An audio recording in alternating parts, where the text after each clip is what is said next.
متعین ہوا کہ تاریخ پیدائش 8 ہے اور جو 12 ربیع الاول کے دن ہم مناتے ہیں اس دن کیا ہوا آئیے دیکھتے ہیں اس دن کیا ہوا, نبی کی حالت کیا تھی. آئیے حدیث پڑھتے ہیں. دل تھامو, تھام لیے, سانس روکو اور دل تھامو. اس 12 ربیع الاول کو کیا ہوا؟ دلیل یہ حدیث پاک. وعن عائشہ رضی اللہ تعالی عنہا انہا قالت رأیت رسول اللہ صلی اللہ علیہ وسلم وهو بالموت وعنده قدح فيه ماء وهو يدخل يده في القدح ثم يمسح وجهه بالماء ثم يقول اللهم اعني على غمرات الموت او سکرات الموت. رواہ الترمذی فی کتاب الجنائز. حضرت امام ترمذی رحمہ اللہ اس حدیث پاک کو ایسے کتاب الجنائز کے اندر لائے ہیں. راویہ نبی کریم صلی اللہ علیہ وسلم کی محبوبہ بیوی, پیاری بیوی حضرت عائشہ ہے. وہ فرماتی ہیں رضی اللہ تعالیٰ عنہ کہ میں نے دیکھا کہ نبی کریم صلی اللہ علیہ وسلم کے اوپر موت طاری ہو رہی ہے. وہ بالموت, آپ کے اوپر موت طاری ہوئی ہے اور آپ کے بغل کے اندر پانی کا ایک پیالہ رکھا ہوا ہے. وعنده قدح فيه ماء, اس پیالے کے اندر پانی رکھا ہوا ہے. بار بار آپ اس پیالے کے اندر ہاتھ ڈالتے اور جب ہاتھ بھیگ جاتا تو اس بھیگے ہوئے ہاتھ کو اپنے چہرے کے اوپر بار بار پانی سے ملتے اور فرماتے اللہم اعنی علی غمرات الموت اور سکرات الموت. اے اللہ موت کی بے ہوشی سے, اے اللہ موت کی سختی سے میری مدد فرما.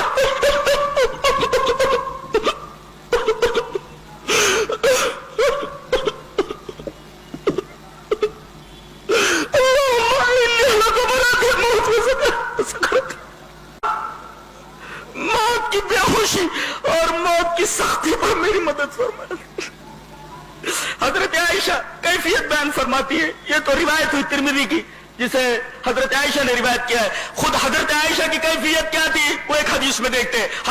حدیث اس طرح. وعن عائشہ رضی اللہ تعالی عنہ قالت مات النبی صلی اللہ علیہ وسلم وانه لبین حاقنتی وزاقنتی فلا اکره شدت الموت لاحد ابدا بعد النبی صلی اللہ علیہ وسلم. رواہ البخاری فی کتاب المغازی. حضرت امام بخاری رحمہ اللہ اس حدیث پاک کو ایسے کتاب المغازی کے اندر لائے. راویہ حضرت عائشہ ہے. حضرت عائشہ فرماتے ہیں کہ نبی کریم صلی اللہ علیہ وسلم کی روح پرواز ہوئی, آپ کو موت آئی, موت طاری ہوئی اس حال میں کہ آپ کا سر مبارک میری تھوڑی اور میری ہنسلی کے درمیان ہے. میں اس طریقے سے آپ کے سر مبارک کو اپنی ہنسلی اور اپنی تھوڑی کے درمیان لیے ہوئے تھی اور میں نے موت کی وہ کیفیت دیکھی ہے اس دن. فلا اکره شدت الموت لاحد ابدا بعد نبی صلی اللہ علیہ وسلم. اس کے بعد کسی مرنے والے آدمی کی تکلیف کو دیکھتی ہوں تو مجھے ہلکا لگتا ہے, اس لیے کہ میں نے اپنے محبوب کے اوپر موت کی جو سختی دیکھی ہے اس کے بعد ہر مرنے والے آدمی کی تکلیف میرے اوپر ہلکی معلوم ہوتی ہے. یہ نبی کریم صلی اللہ علیہ وسلم کی کیفیت ہے. اس دن جس دن ہم خوشی مناتے ہیں, جس دن ہم طرح طرح کی حرکتیں کرتے ہیں, اس دن ہمارے نبی کی یہ حالت ہے. یہ تو نبی کی حالت ہے. اہل بیت کا نام لے کر ان کے نام پر طرح طرح کی بدعتیں کرنے والے, حضرت فاطمہ رضی اللہ تعالیٰ عنہ کا نام لے کر نہ جانے کیسی کیسی محبتوں کا دعویٰ کرنے والے. اس بیٹی کا کیا حال ہے, فاطمہ کا کیا حال ہے؟ آؤ وہ حدیث دیکھ لیتے ہیں جو حضرت انس سے مروی ہے. حدیث اس طرح. وعن انس رضی اللہ تعالی عنہ قال لما سقل النبي صلى الله عليه وسلم جعل يتغشاه فقالت فاطمة وكربابا فقال لها ليس على أبيك كرب بعد اليوم فلما مات قالت فلما مات قالت يا أبتاه أجاب ربا داه يا أبتاه من جنة الفردوس ماواه يا أبتاه إلى جبريل لنا فلما توفينا قالت فاطمة يا أنس أطابت أنفسكم من تحسوا على رسول الله صلى الله عليه وسلم التراب. رواه البخاری فی کتاب المغازی. حضرت امام بخاری رحمہ اللہ اس حدیث پاک کو ایسے ہی کتاب المغازی کے اندر لائے. راوی حضرت انس ہے. حضرت انس فرماتے ہیں کہ آپ کی جگر گوشہ رسول جس کے بارے میں نبی کریم صلی اللہ علیہ وسلم نے فرمایا فاطمہ میرے جگر کا ٹکڑا ہے, فاطمہ کو تکلیف دینے والا مجھے تکلیف دینے والا ہے. حضرت فاطمہ کا کیا حال ہے؟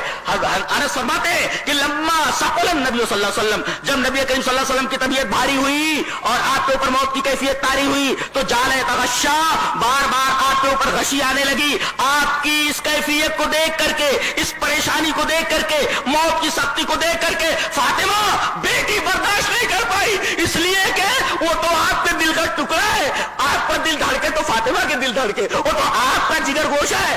اپنے باپ کی پریشانی کو دیکھ کر کے فرمانے لگی واہ کر بابا، ہائے میرے باپ کی تکلیف، ہائے میرے باپ کی تکلیف، واہ کر بابا، ہائے میرے باپ کی تکلیف۔ نبی کریم صلی اللہ علیہ وسلم نے بچی کو اتنا پریشان دیکھا، کہا کہ میری بچی مت رو، لیس علی ابیک کرب بعد اليوم، آج اس موت کے بعد تیرے باپ کے اوپر کوئی بھی کرب، کوئی بھی تکلیف آنے والی نہیں۔ بخاری کی روایت ہے، بخاری کی روایت ہے، میری بچی تکلیف برداشت کر لے اور اس طریقے کی بات مت کر، میری بچی میری جگر گوشہ، لیس علی ابیک کرب بعد اليوم، آج کے بعد تیرے باپ کے اوپر کوئی کرب اور کوئی تکلیف آنے والی نہیں ہے۔ اور جب آپ کا انتقال ہو گیا فلما ماتا، تو حضرت فاطمہ نے فرمایا یا بتا ہائے میرے ابا، اجاب رب بنتا، اللہ نے بلایا اور آپ چلے گئے، اجاب رب بنتا، رب نے بلایا اور آپ چلے گئے۔ اور یا بتا اے میرے ابا من جنت الفردوس ماوا، جن کا ٹھکانہ جنت ہے، اور فرمایا یا بتا الی جبریل لنا، ہم جبریل کو آپ کے موت کی خبر سناتے ہیں کہ آپ اس دنیا سے جا چکے ہیں۔ اور اس کے بعد حضرت انس جب دفن کر کے آئے، تمام لوگ دفن کر کے آ گئے، تو حضرت فاطمہ نے انس کو بلایا، کہا کہ انس ایک بات کہوں، روتے ہوئے حضرت فاطمہ نے کہا اتابت انفسکم ان تحسوا علی رسول اللہ صلی اللہ علیہ وسلم، تو تمہارا دل کیسے گوارا کیا ہوگا کہ تم نے نبی کریم صلی اللہ علیہ وسلم کے اوپر مٹی ڈالی ہوگی، ان تحسوا علی رسول اللہ صلی اللہ علیہ وسلم، یہ تو آپ کے جگر گوشہ حضرت فاطمہ رضی اللہ تعالی عنہا کی کیفیت ہے۔ آج فاطمہ یتیم ہو گئی ہے 12 وفات کو، اور آج فاطمہ یتیم ہوئی، اور آج حسن اور حسین کے نانا اس دنیا سے چلے گئے، ان کو کوئی سواری کرنے والا گھوڑا نہیں رہا، آپ اس دنیا سے چلے گئے، امہات المومنین بیوہ ہو گئی۔ اور یہ سب کچھ دیکھتے ہوئے موت کی تکلیف کیا ہے، ہم جشن منا رہے، ہم جو ہے شیر بن کر کے پتہ نہیں کیا کیا کر رہے ہیں، ہم روشنیاں کر رہے ہیں، ہم ناچ گانا کر رہے ہیں، عرس کر رہے ہیں، نہ جانے کیا کیا کر رہے ہیں۔ کبھی آپ نے دیکھا کہ نبی کریم صلی اللہ علیہ وسلم کس تکلیف سے گزرے؟ آپ نے دیکھا کہ اس دن حضرت فاطمہ رضی اللہ تعالیٰ عنہ کو کیا تکلیف ہوئی ہے، آپ کی بیوی حضرت عائشہ کو کیا تکلیف ہوئی ہے، تمام صحابیات اور اسی طریقے سے تمام امہات المومنین کس اذیت سے گزری ہے، کس تکلیف سے گزری ہے، آپ کو معلوم ہے؟ یہ تو عالم تھا آپ کا، اور یہ تو عالم کا آپ کی بیٹی کا، اور ماں کو روتے ہوئے دیکھ کر کے حضرت حسن اور حسین کی کیا حالت ہوئی ہوگی۔ محبت کرنے والے اہل بیت سے ذرا اپنے غریبان میں جا کر کے دیکھیں، سچی محبت کرنے والا اگر کوئی ہے اہل بیت سے اور صحابہ سے، صرف اہل حدیث الحمدللہ، اور وہ سچی اتباع کرنے والے ہیں نبی کریم صلی اللہ علیہ وسلم کی اور آپ کے صحابہ کی، اور اہل بیت سے سب سے زیادہ محبت کرنے والے۔ طرح طرح کے جو الزام لگائے جاتے ہیں، یہ الزام خود ان کے گھر کے ہیں، ہم اس کو نہیں مانتے، ہم اس کو نہیں مانتے۔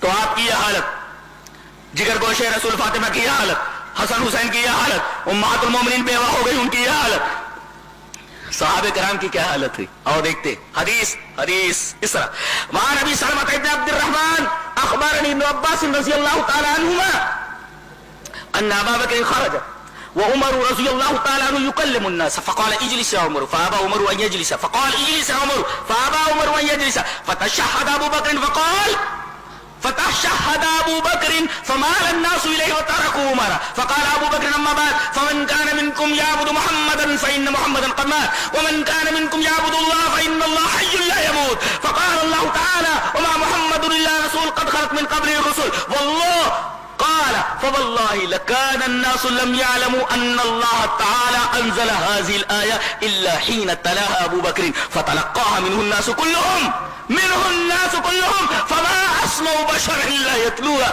رواه ابن ابي حاتم في تفسيره۔ حضرت ابن ابی حاتم نے اپنی تفسیر کے اندر اس پوری روایت کو نقل کیا جس کے راوی حضرت ابو سلمہ ابن عبد الرحمن ہے۔ میں نے پوری روایت، میں آدھی روایت پڑھنے کا قائل نہیں ہوں،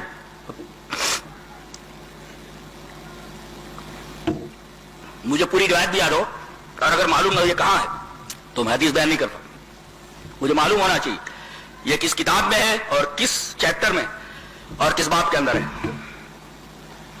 حضرت ابو سلمہ ابن عبد الرحمن یہ کہتے ہیں کہ ابن عباس نے ہم کو خبر دی، ابن عباس نے خبر دی کیا کہ نبی کریم صلی اللہ علیہ وسلم کے انتقال کے بعد سارے صحابہ کرام کے ہوش اڑے ہوئے تھے، چپ چاپ بیٹھے ہوئے تھے، حضرت عمر رضی اللہ تعالیٰ عنہ کے ہوش تو اور زیادہ باختہ و حواس باختہ ہوئے. انہوں نے کہا, تمام لوگوں کے سامنے تقریر کر رہے, وَيُكَلِّمُ النَّاسِ, لوگوں سے کلام کر رہے ہیں, وَعُمَرُ يُكَلِّمُ النَّاسِ, حضرت عمر کلام کر رہے ہیں لوگوں سے. کوئی اگر بولا کہ نبی کریم صلی اللہ علیہ وسلم کو موت آ گئی, اس کی گردن اتار دوں گا, بولنا نہیں, کوئی گردن مار دوں گا اس کی. دیکھیے حضرت عمر کے ہوش گم ہو گئے. وہ آدمی جو میدان جنگ میں کبھی گھبرایا نہیں, وہ آدمی جو کبھی فیصلے میں کبھی گھبرایا نہیں, وہ آدمی اتنا پریشان ہے کہ ہوش اڑے ہوئے کہہ رہے ہیں اگر کسی نے کہا کہ نبی اس دنیا سے چلے گا اس کی گردن اتار دوں گا, گردن مار دوں گا. حضرت ابو بکر تشریف لائے, دیکھا کہ سارے صحابہ کرام چپ چاپ بیٹھے ہوئے ہیں. حضرت عمر بیان کر رہے ہیں کہ مرے نہیں وہ, اور اسی طریقے سے آپ کہیں چلے گئے ہیں, جیسے موسیٰ کوہ طور پر چلے گئے تھے واپس آ گئے تھے, آپ بھی آ جائیں, آگے بیٹھ جاؤ. اجلس یا عمر, عمر بیٹھ جاؤ. فابا عمر, بولے نہیں بیٹھتا میں. پھر آپ نے کہا اجلس یا عمر, ڈبل بیٹھ جاؤ عمر. فابا عمر, نہیں بیٹھتا میں, نہیں. حضرت ابو بکر کی بات نہیں مان رہے, فابا عمر ہوئے اجلسا. جب دیکھا کہ یہ بول رہے ہیں بیٹھ نہیں رہے, تو انہوں نے فتشہد اقر بشہادتین, آپ نے اشہد ان لا الہ الا اللہ کہا واشہد ان محمد عبدہ ورسول, فتشہد اقر بشہادتین, اور اس کے بعد آپ نے تقریر شروع کی. سنو, جیسے آپ نے تقریر شروع کی, فمال الناس الیہ وترکوا عمر, تمام لوگ آپ کی طرف مائل ہو گئے, حضرت عمر کو چھوڑ دی. حضرت عمر کی تقریر چالو ہوئی. فقال ابو بکر رضی اللہ تعالیٰ عنہ, اللہ اکبر, امت کو کس انداز سے حضرت ابو بکر صدیق نے سنبھالا ہے, یہ دلیل ہے اس بات کی کہ آپ نبی کے بعد خلافت اولیٰ کے مستحق تھے. تمام صحابہ کرام چپ چاپ بیٹھے ہوئے. آپ کی سمجھ میں کچھ آ رہا, میں کیا کر رہا ہوں؟ ایک ایک بات دلیل ہوتی ہے, دلیل.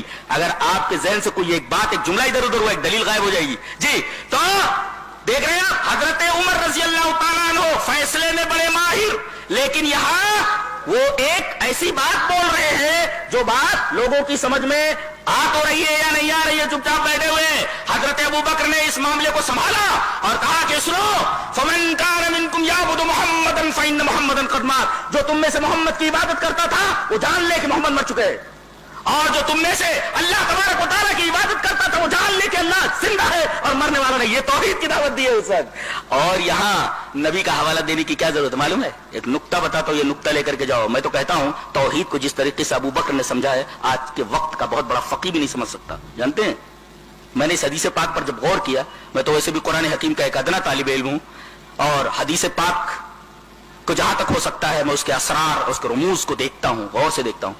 اس حدیث پاک کے اوپر میں نے جب نظر ڈالی تو پہلے تو میری سمجھ میں نہیں آیا کہ انہوں نے نبی کریم صلی اللہ علیہ وسلم کی موت کا حوالہ کیوں دیا. موت کا حوالہ کیوں دیا؟ موت کا حوالہ اس وجہ سے دیا, اور ٹھیک ہے موت کا حوالہ دے دیا, یہ کہنے کی کیا ضرورت تھی کہ فإن اللہ حی لا یموت, تم میں سے جو محمد کی عبادت کرتا تھا سمجھ جاؤ کہ محمد مر چکے, اور تم میں سے جو اللہ کی عبادت کرتا تھا وہ جان لے کہ اللہ زندہ ہے اور اسے موت نہیں آنے والی. اس میں اشارہ اس بات کی طرف ہے جو نبی کریم صلی اللہ علیہ وسلم کے موت کا قائل نہ ہو, در حقیقت وہ اللہ تبارک و تعالیٰ کی ذات میں شرک کرنے والا, صفات کے اندر شرک کرنے والا, اللہ کی صفات میں شرک کرنے کے مرادف ہے. جی جی جی, یہ مطلب ہے اس کا. اس لیے کہ اللہ کو موت نہیں آنے والی, پھر نبی کو اگر موت نہیں آئے گی تو اللہ تبارک و تعالیٰ کی صفت میں, صفت حی میں شریک ہو گئے نبی کریم صلی اللہ علیہ وسلم. یہ تو شرک ہے, یہ شرک فی صفات ہے, اور اس شرک فی صفات کو دیدہ ابو بکری نے پہچانا ہے. اللہ, میں تو حیران رہ گیا. استدلال سمجھ میں آیا؟ ہاں, یہ استدلال کی باریکی اور گہرائی ہے. نے فرمایا فمن کان منکم یعبد محمدا فإن محمدا قد مات ومن کان منکم یعبد اللہ فإن اللہ حی لا یموت. نبی مر چکے, اللہ زندہ ہے. اس کا مطلب اگر کوئی عقیدہ رکھتا ہے کہ نبی مرے نہیں ہے تو اللہ کی صفت حی میں شرک کرتا ہے, یہ شرک فی صفات ہے. ظاہر ہے کہ شرک ہے بہت بڑا, لہذا عقیدہ یہ ہونا چاہیے کہ نبی کو صلی اللہ علیہ وسلم اس دنیا سے جا چکے ہیں, یہ مطلب ہے. اور اس کے بعد آپ نے آیت پڑھی, وما محمد اللہ رسول قد خلت من قبل الرسل, نبی کریم صلی اللہ علیہ وسلم ایک رسول ہی تو ہے, اور جیسے پہلے نبی تھے وہ گزر گئے, آپ بھی اس دنیا سے چلے گئے. کہتے ہیں کہ جب یہ آیت حضرت ابو بکر نے تلاوت فرمائی تو واللہ لکان الناس لم یعلموا ان اللہ انزل هذه الآیہ, لوگ یہ سمجھے کہ آیت ابھی نازل ہو رہی ہے,